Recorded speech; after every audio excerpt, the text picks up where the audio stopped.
the newsagents. Angela Rayner's been asked no end of questions about this. She's answered them all. She said she's very happy to answer any further questions from the police or from any of the authorities. I don't need to see the legal advice. My team has seen it. But I will say this, that on the day that the A&E figures, people waiting more than 24 hours in A&E, we now know that they are 10 times as high as they were 5 years ago. The idea that the Tories want to be focusing on what Angela Rayner how much time she spent with her ex-husband 10 years ago, I can tell you here, at this hospital, nobody is interested in that. They're very, very interested in what are you going to do about the A&E problem caused by this government. That was Keir Starmer defending his deputy Angela Rayner's decision not to publish her tax advice on whether or not she should have paid capital gains tax when she sold her council house in Stockport about a decade ago. She had bought that house. She'd made nearly £50,000 on the sale, and it has, perhaps slightly bizarrely, become controversial following the publication of a biography from a Conservative peer on Angela Rayner herself. So on today's show, we're going to be talking you through the details of that story, where it's come from, and crucially, whether or not, in fact, she's done anything wrong at all. Welcome to the Newsagents. It's Emily. It's Lewis. And let's start by explaining exactly what this story or non-story is about. I guess at the heart of the allegations are questions over the deputy leader's living arrangements in, the early 2010s, because it was claimed that Angela Rayner bought her former council house in Stockport, Vicarage Road, with a 25% discount in 2007, making a profit when she then sold it at the market rate. And that was about 8 years later. And because she was registered to vote at the property, she was on the electoral register there, it meant she wouldn't have been liable to pay any capital gains tax on the profit. She deemed it, in other words, her primary residence, even though she later married and her husband had a residence about, a mile away, where they seemed to spend more of their time. In other words, to most people, that would have been home. Yeah, basically, if you own a home in this country, as everyone knows, one of the big tax breaks in the British housing system, British political system, is if you own your home, unlike nearly every other form of investment, if you make profit on it as an asset and when you sell it, you don't pay capital gains. It applies to everybody. If you own more than one home, then you have to designate what is your primary residence, and then if you sell your second home or third home or whatever it happens to be, then you pay capital gains when you sell that. And that applies to married couples as well. So if you get married and you are in separate residence that you both own, then you have to designate one as your main home, and when you sell the other one, you pay capital gains. And this has basically become the centre of the story because the Daily Mail in particular has been running with this story for some weeks now, which suggests, as we were saying at the top there, essentially suggesting that Angela Rayner has been dishonest about which one was her primary home, because she's been saying that the house at Vicarage Road, which she made nearly £50,000 on, was her primary residence. They're saying, and they had a news story about it on Sunday, where they've unearthed lots of tweets and Facebook messages and so on, which they say are suggesting that in fact she was spending most of her time and indeed living at her husband's property. And as we said at the beginning, these allegations came from a biography of Angela Rayner called Red Queen, written by Michael Ashcroft, Lord Michael Ashcroft, the Belize non-dom. We are talking about a sum in Angela Rayner's case of about between, I think, £1,500 and maybe £3,000 that she would be liable to pay. Yeah. Michael Ashcroft, just to remind you, bibliographically, was the one who published the book about what David Cameron had or hadn't done with a pig's head, something that was unprovable but yet written. Yeah, Michael Ashcroft, who has been a very influential figure in Conservative circles, big donor, former treasurer, all this sort of thing, put in the House of Lords. He has kind of had this sort of little trick that he does, particularly that he finds political figures, perhaps that he might not like, and he writes a biography of them, or usually he sort of co-authors with a journalist. Isabel Oakeshott was the one about David Cameron and the pig, and he usually unearths some sort of embarrassing detail that, particularly with his contacts in the Conservative press, comes to dominate, at least for a while, the political news agenda. And actually, the funny thing about the genesis of this story, or the development of this story, is that it started off as something else. Initially, the kind of thrust of the story was a much more kind of classic attack against Labour politicians, which is that she had a council house, which she bought under right to buy. We know Angela Rayner comes from a very working class background. She makes no bones about that. She talks about it a lot as a big informing element of her politics. And then she sold it for a profit. And the accusation against her, and it has been against other Labour politicians as well, that this is somehow hypocritical. Why are you making a profit? Yeah, and you believe in council houses, right to buy, don't you? Now, and this comes up with Rayner again and again. There is a lot of kind of inbuilt classism around Rayner, which we can talk about. But I suppose it's worth just treating the story on its own merits first. We should just try and understand, because tax affairs are complicated, and indeed I suspect one of the kind of motivating elements of this story, in a way, if Rayner has done anything wrong, is frankly that it is complicated, and especially if you haven't had much history, either in yourself or your family, and I can speak from some experience about this, in buying a house and selling houses, it is slightly alien to you, because you can't just turn to your family accountant or whatever it is, and it's just that sort of historical knowledge isn't there. I suspect that may have been the case in Rayner. When Emily and I were talking about this ourselves, we also found it's quite complicated. So we've turned to Dan Needle, who you might remember as the tax specialist who was at the centre of Nadeem Zahari tax affairs story, when it was found that he had significantly, to the tune of about £5 million, underpaid his taxes to HMRC, and just asked him to explain it to us and just try, as we said at the start, to ascertain what the facts are and whether indeed Rayner may have done something wrong. I started looking at Angela Rayner's position back in late February.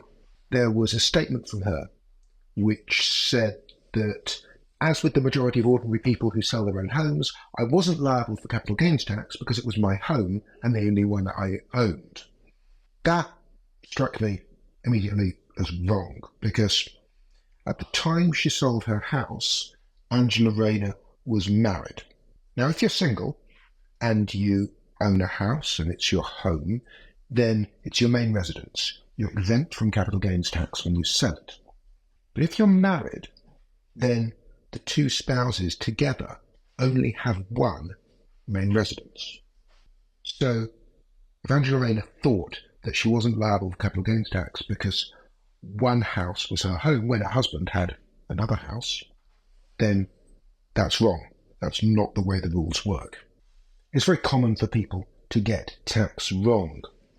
It's not a criminal offence to get tax wrong. It's a criminal offence to get your tax wrong deliberately, intentionally, dishonestly. Is it possible that Angela Rayner, first of all, owed capital gains tax? We don't know if she did, but is it possible she owed it and didn't pay it deliberately, dishonestly? Sure, in a philosophical sense, it's possible. Do we have any reason to think she acted dishonestly? No. Would HMRC ever prosecute a case like this where there's no evidence of dishonesty? No, of course they wouldn't. The questions of tax evasion are silly, just as in a very different case, people who thought that Nadeem Zahari had criminally evaded tax. The time I identified that perhaps there was some tax he hadn't paid, they were also off the mark, because again, for something to be criminal, you have to prove intention not to pay tax, you have to prove dishonesty, and that is pretty unlikely for most people most of the time, and the evidence that you need to prosecute it is significant.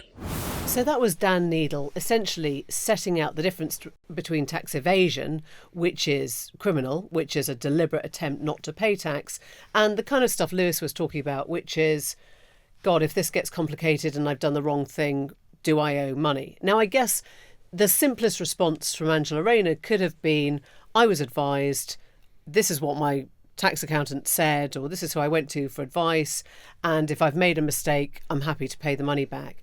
She's kind of doubled down on this, and she said, essentially, I'll show you mine if you show me yours. She's thrown it back in the face of what she perceives to be very rich conservatives like Jeremy Hunt or Rishi Sunak, who have never been asked to display their sort of tax affairs, or whether they send money to different parts or do anything offshore or all the rest of it.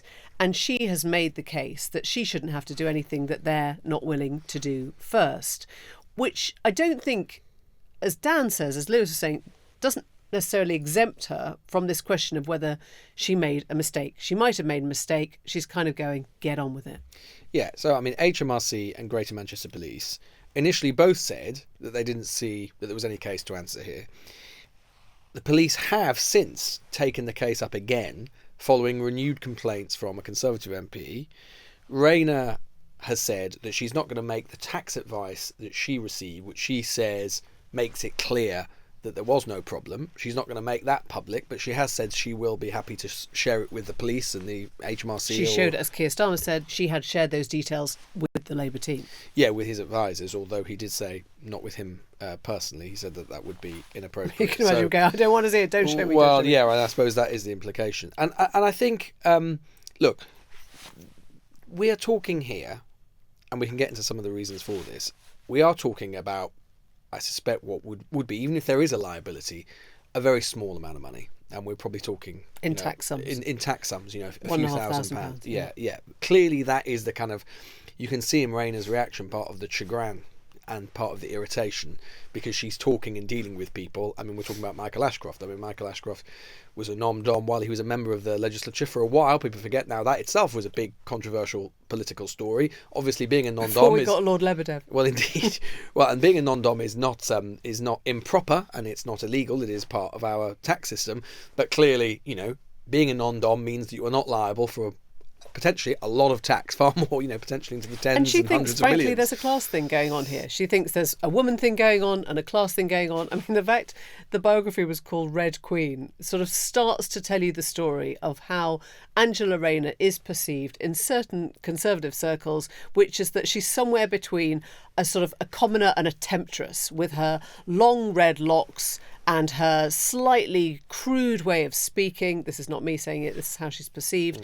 And why doesn't she, put her money where her mouth is, or why doesn't she shut up? It's kind of, I think she would see it, a class-based complaint. Yes, I think that's right. The problem is, of course, is that Rayner, the reason that she's vulnerable on this, or at least Labour's vulnerable, and it's becoming a slightly bigger problem, it's becoming a distraction, because as we saw in that clip with Starmer, now Starmer is getting to the point where he's doing kind of clip pool interviews and he's getting asked about it. The Mail are sustained and are being sustained in their attack on this story.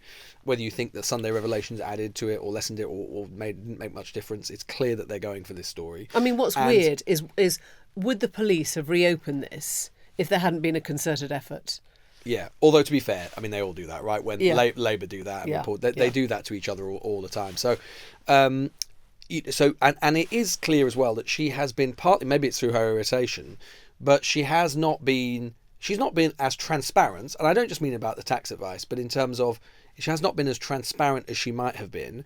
And then added into that as well, of course, she has been the one who has been at the forefront, because she was asked by Starmer to do this as part of her beefed up role. She has been the one usually at the forefront of the attacks on the personal probity of Conservative MPs and ministers. So when you're in that position, even though the sums we are potentially talking about are very small in the grand scheme of things, obviously the Conservatives are going to latch onto that. And there is a genuine question about, obviously, Angela Rayner could be Deputy Prime Minister in very short order. Just on that question of the sums, though, again, we're going to return to Dan Needle just to drill into the detail, because with this story, I think it is really important to get to grips with the detail, just to understand exactly how it might be that, in fact, Rayner may owe something, or she may owe very little to nothing at all.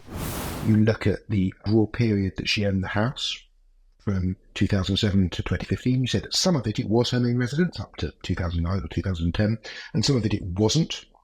You then get an additional 2 years exempt from capital gains tax at the end of that time, so 2013 to 2015. And so she ends up with really only a small amount of gain, depending on when exactly she moved in with her husband. It's somewhere between, I estimate, £1,500 and £3,500 of capital gains tax. But a lot of people do improvements on their house. And if they're improvements that add value to it, then you get to deduct that from your capital gain. So, broadly speaking, if Angela Rayner spent £23,000 on improvements to the house, then probably she has no capital gain at all. All of which to say that we're speculating. We can say with some confidence, I think, that her capital gains liability is between £0 and £3,500. We can't say any more without more details. What I said when I wrote my piece is that it's not very satisfactory for a leading politician to make a statement about their tax which isn't correct and then not clarify it. Ms. Rayner has said that she owes no capital gains tax, and she says she's received advice to that effect, but she hasn't said why.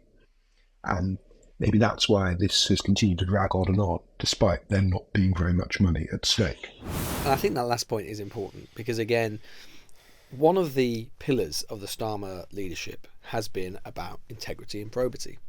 And it has been partly because of the performance of the way the Conservatives, the behaviour of Conservatives, right up to and including several Prime Ministers in office. Now, again, I think by comparison to a lot of that stuff, you can say much of this doesn't compare. But I think we are heading to the point where Rayner, in order for it to stop being a distraction, even though I think a lot of the details might end up being quite nugatory in all sorts of ways, they're probably it's going to have to be more transparency and just establish exactly what happened and when. Although we should draw out, of course, that part of this story is about the fact that Rayner's family, at least for some of this period, was a so-called blended family, and so it's complicated. Yeah, and I'd also say, I mean, I can see, to show our workings a bit, one of the reasons we didn't touch this story at the beginning was because we were genuinely trying to work out whether this was a story or whether it was a sort of, propaganda hit piece. And I think the truth is we still don't know. And I remember just going back to Pig Carcass Gate for a moment. David Cameron refused to deny it.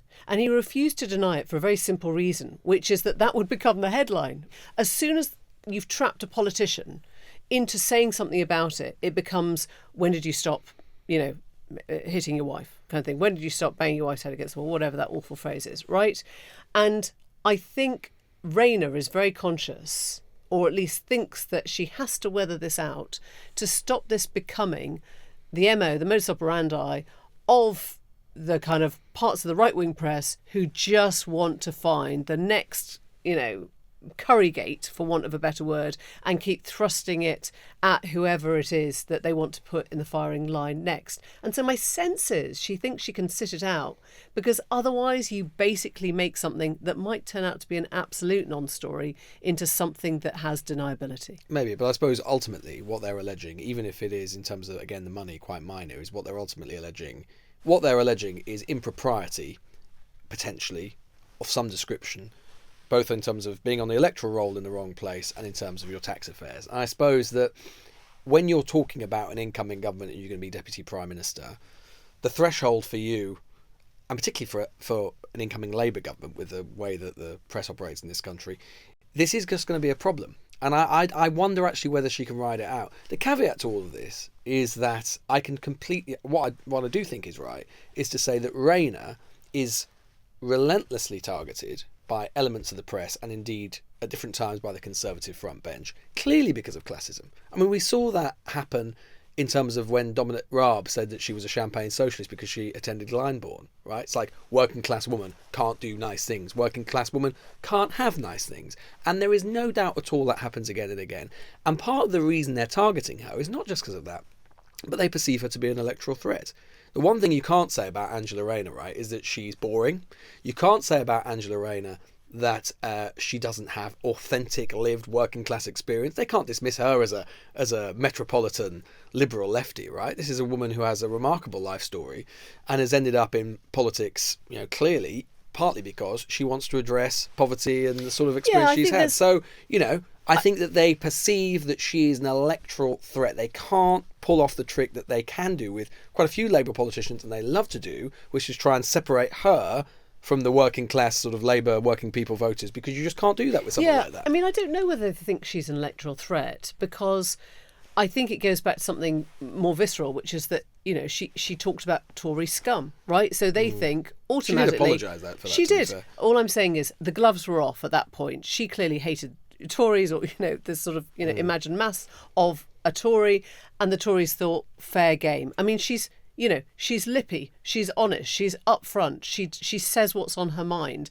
and actually that can be a threat, right, to a certain type of, I don't know, they don't know how to deal male with that. peer, Yeah. who doesn't know quite how to deal with a person who actually isn't going to just sit there and take it in a sort of shy, retiring way. Well, there are very few people like her in frontline politics. Yeah. So a lot of these people simply, she does not compute. So it's not a surprise to me that they relentlessly come for her. Yeah. But that's not saying, as I say, I do actually think she should answer the questions and be transparent about it. Yeah, and I think one of the interesting points, maybe where we'll end, is just on this relationship between Rayner and Starmer now, which at times we know was very fractious. I mean, to the point where I think we said, the nature was he tried to sack her, and she came out with like 18 more jobs or whatever. So that didn't go very well. But I think now they work quite well symbiotically, which is that her sort of ballsiness allows him to be a bit more restrained and a bit more sort of circumspect.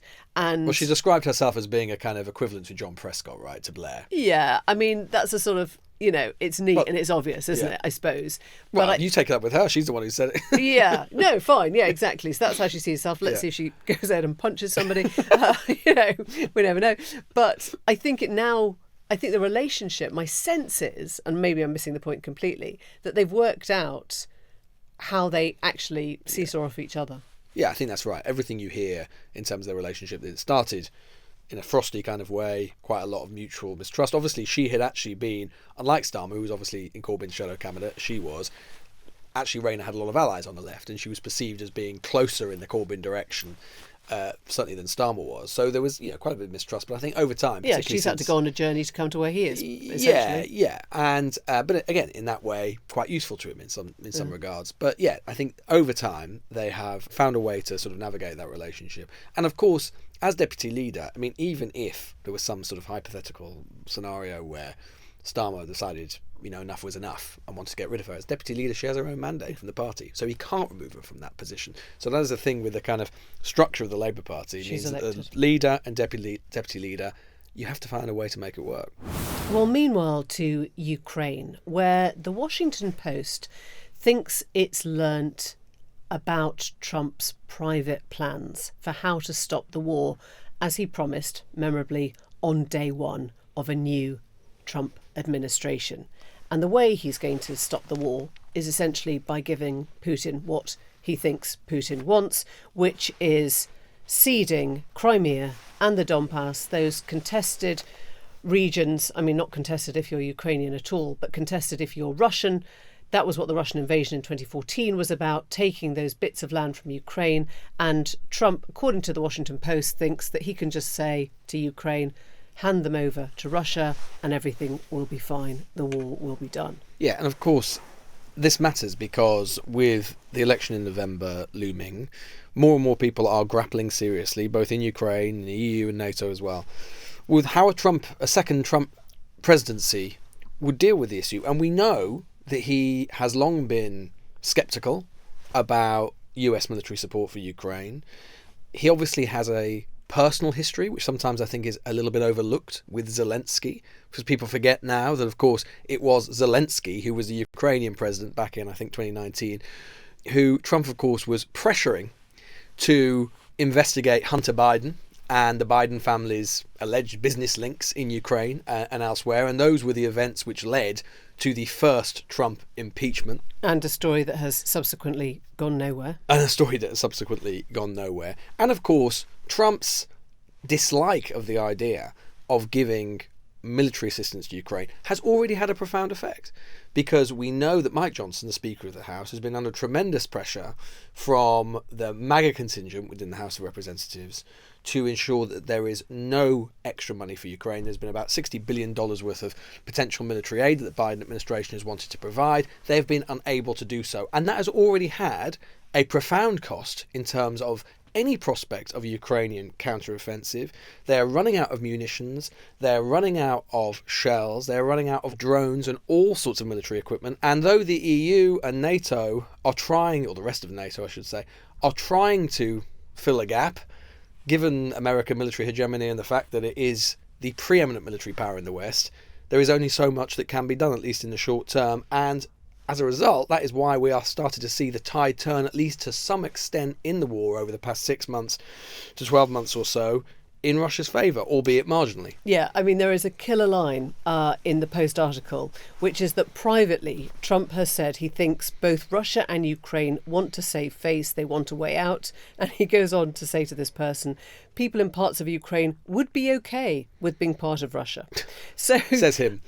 Yeah, apparently, says him, according to the person who has now briefed the Post. I think the one thing we overlook when trying to dissect Trump's foreign policy is how much he actually has a grip on any of this stuff. Yeah. I mean, there is a sort of a trap we fall into of thinking that we're dealing with some Nostradamus, who can clearly see the path to peace.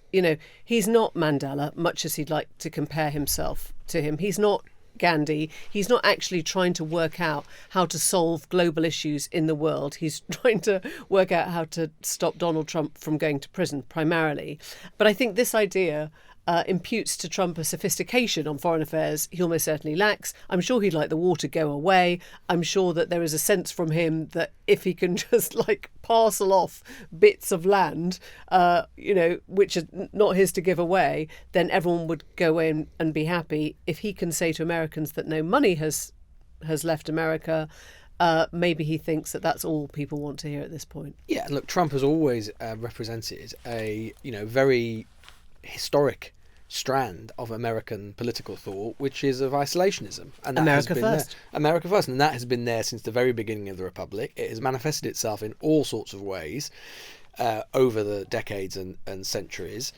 Quite unusual, at least in the last few decades, that it should be the Republican Party that would manifest that in this way. This is the party of Reagan and calling the Soviet Union the evil empire and all that sort of stuff. But this is what Zelensky literally asked Trump last week. Try and find your inner Reagan. The Reagan that said tear down this wall to Gorbachev during the Cold War, during that division of East and West Germany. And that is, again, although there have been many comparisons made between Reagan and Trump in different ways, that is yet another difference between them, right? Is that Reagan had actually a significant understanding of the historical forces which were shaping Europe, the Soviet Union, and so on. He had lived through the Second World War. He understood the importance of NATO, etc., etc., etc. Trump doesn't understand any of that, and he has no curiosity to understand it. We know that. I think what's also interesting about this story, though, is that although it doesn't speak to the recent history of the Republican Party in the way that they see international relations, it does speak to Trump. This is why the story is credible, right?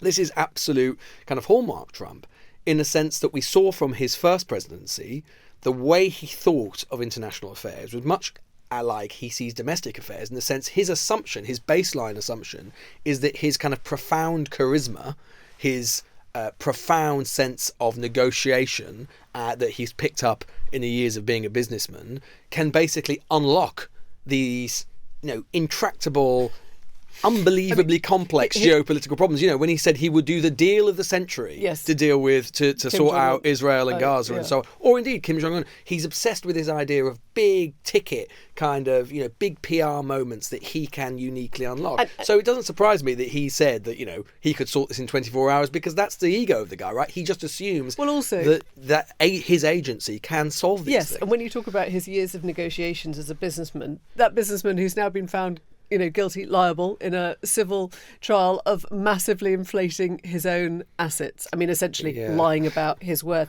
I do think the point you raised, though, just before is really critical, which is how many Republicans, let's say grown-ups, are left in the room to try and stop Trump from going ahead with this or doing this. The outspoken one at the moment is Lindsey Graham, who has a curious relationship with Trump, but is one of the few who is still urging support for Ukraine. He'd probably be joined by Mitch McConnell, still urging support for Ukraine, but Mitch McConnell, as we know, is leaving come the election. And I guess so much hinges now on who is left. Who is left with the guardrails to say this is not a good idea? If you actually think you're going to win over Putin, if you actually think you're going to pull Putin away from other allies like China by doing this, you're really dreaming. Yeah, well, the Post is saying that part of this emanates from the fact that Trump's foreign policy team believe that one of the big problems arising from the war has been that it has forced even or accelerated the process by which China and Russia were coming together and fusing. And it is true to say that the reason that the Russian economy has managed to weather the war and Western sanctions, and one of the reasons that it continues to be able to produce such significant supply of armaments, is through Chinese support. Chinese say that they're not supplying anything that is used for warfare, but lots of questions about that, and that is true. But the idea, and this is why this policy, if it happened, would be so questionable, is the idea that at this point now you can separate them and indeed that Putin would just accept this. So the point is that, yes, it is true to say, and Trump is right insofar as this war, like most wars, is probably going to end through a negotiated settlement of some description. But the point is that Western inaction, primarily led by Trump and the MAGA Republicans, have actually made that outcome less likely, or at least an outcome that would be acceptable to the Ukrainians. Because by denying military aid, by slowing the supply, what they've done is weaken the Ukrainian strategic position, and they've allowed Putin to regain the upper hand. And that means at this point now, why would Putin do it? Why would Putin, even if Trump came along and said, oh, Mr. President, we think we'll insist on this deal. We'll give you the Donbass. We'll give you Crimea. Why would he? Because right now he's got the wind at his back, and he's primarily got the wind at his back as a result of Trump and the people around Trump. Well, joining us now is a woman, a voice many of you will know. It's Anne Applebaum, the staff writer for The Atlantic and author. Her new book, Autocracy Inc, is going to be out in a couple of months. And Anne, I guess the story itself is not so surprising that Donald Trump thinks he could end the war in one day, as he said, by essentially giving Putin what he thinks he wants. Does any of that ring true to you? It certainly rings true that Donald Trump is seeking right now to weaken Ukraine, to make sure that Ukraine doesn't win. And he's doing that by putting pressure on some of the Republican members of Congress and persuading them not to put a very important spending bill onto the floor of the House, and then, of course, not to vote for it. And by putting pressure on the Speaker of the House, he's very successfully kept money from getting to Ukraine for many months now. And of course, if Ukraine doesn't have ammunition and Ukraine doesn't have weapons, then Ukraine will lose, and then will may be forced into all kinds of deals. So that Donald Trump wants Ukraine to lose is clear to me. I mean, the strange thing about the story was that it's not like this is a new idea. People have been talking about, Ukraine trading land for peace since the beginning of the war. The trouble is that, as far as I know, and as far as anybody else knows, Putin doesn't want to trade land for peace. I mean, Putin's war aims are not geographic. They are ideological. He wants to destroy Ukraine as a viable state. And that means he has to take a lot more than just Eastern Ukraine and Crimea. So I'm not sure I understand how they're going to get Putin to stop fighting. Can I just check one thing? When you say that he wants Ukraine to lose, is this about not wanting to see American money leave America to go to that cause, or is it that you think he actually wants to see Putin victorious in this conflict? So I don't have a window into Donald Trump's brain, but judging by things that he's said and things that people around him have said, I think he wants Ukraine to lose. I think he wants a victory for Russia. He wants some kind of special relationship between the United States and Russia, which, by the way, I think is kind of mythological. There are some people around him who imagine that we could break up Russia's relationship with China, which is even more mythological because Russia's relationship with China is based on a very deep, ideological agreement. There are two countries that are both seeking to change the rules of world discourse and who are both pushing back against the democracy language that's used by their own dissidents and by others around the world. So they have a lot in common. But I think he and some of his allies do believe that there's some kind of special deal he can do with Russia. I mean, I think it's wrong and it's crazy, but I wouldn't be surprised if, yes, he wants Russia to win. And could you speak a little bit to this transformation that's happened in the Republican Party, at least among the kind of new entrants to the Republican Party, the MAGA wing, which is that this isn't just a kind of sort of contingent, sort of transactional relationship they have with Russia, is it? A lot of these people seem quite reliably to believe that Russia is not a malign actor, but is, as you say, a potential ally for the United States, and have some faith in Putin's Russia. It's a remarkable transformation. How do you think it's come about? So they essentially share very similar narratives and language. They talk about the terrible chaos of America, the catastrophe of democracy, the failure of Western institutions. I mean, Americans don't care much about the European Union, but you can hear this kind of language on the European far right as well. European Union is a disaster. NATO is a disaster. America is a disaster. They share similar language about the decline of social institutions, whether it's marriage or the rise of gay rights or the rise of feminism, which of course they would characterize in a completely different way as that, Putin sometimes talks about Satan and gender politics destroying the world. I mean, I'm not quoting him exactly, but they use very similar language of threat and chaos and disaster.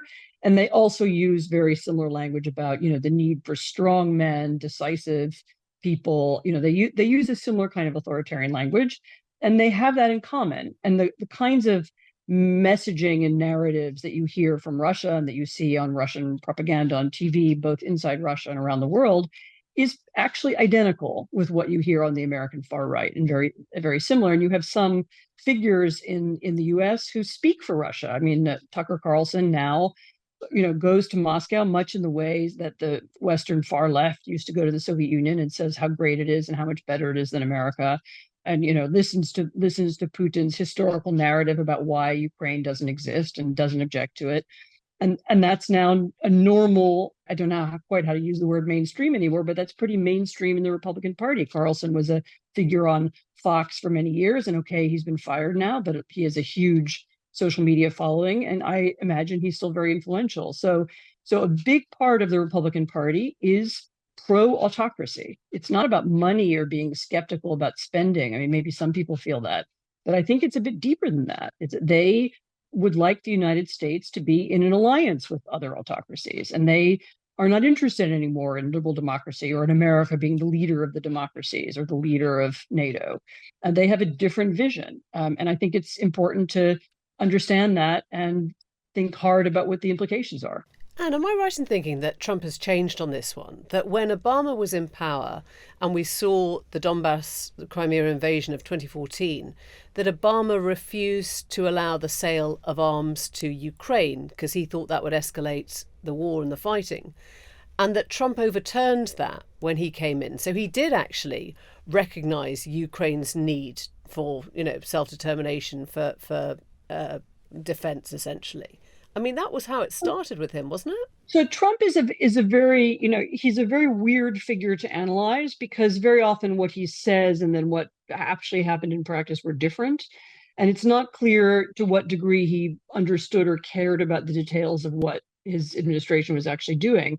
I mean, remember that the most important story about Ukraine during the Trump administration was Trump's attempt to blackmail President Zelensky, Sure, to persuade him to give him false information about Joe Biden, and Trump was using this possibility. Remember, the promise of weapons for Ukraine was not coming from the administration; it was something that Congress passed, and Trump was using this appropriations, this money passed by Congress, and holding it over Zelensky's head and saying, "I won't give it to you unless you give me unless you say you make up stuff about Joe Biden." So it's not as if his relationship with Ukraine was one of great friendship. I mean, Congress has wanted to arm Ukraine for much longer. And, there were many people criticizing Obama at the time for not sending weapons. But I mean, I don't think, I could be wrong, and maybe I'm misremembering. I don't remember Trump enthusiastically shouting about how we must arm Ukraine. I mean, it was more, how can we use this promise in a way to get something to extract. Yes. Yeah. And that was brilliant. Thank you so much. Really appreciate your time. All right, thanks. Well, before we go, you've probably noticed a gaping hole in this episode. And our hearts. Yes. One John Sopel has snuckled up in the... Snuckled up in the Cotswolds, we think. Well, I assumed he was just off to see the solar eclipse. Unfortunately, Cotswold's not quite far enough to see it in its full glory. No, but the good news is he has his microphone with him. So if there is an emergency, and when isn't there a newsagent's emergency... His country will call, he will serve. You'll hear him. How many times do you think we'll actually have him on this week, despite the fact that he's technically on holiday? Okay, so I have to admit, I know he's doing the US version tomorrow. Okay, so that's Fear one. not, So we've got that. Yeah. Or yeah. Wednesday. We've got that. Okay. I mean, I think... A Thursday emergency? I think at least twice. Do you? I think at least twice. Yeah. He won't be able to, he's very much resist us, he's the broadcasting deck up. I broadcast, therefore I am. So he'll just vanish if not. Bye for now. Bye-bye. The Newsagents. This is a Global Player original podcast.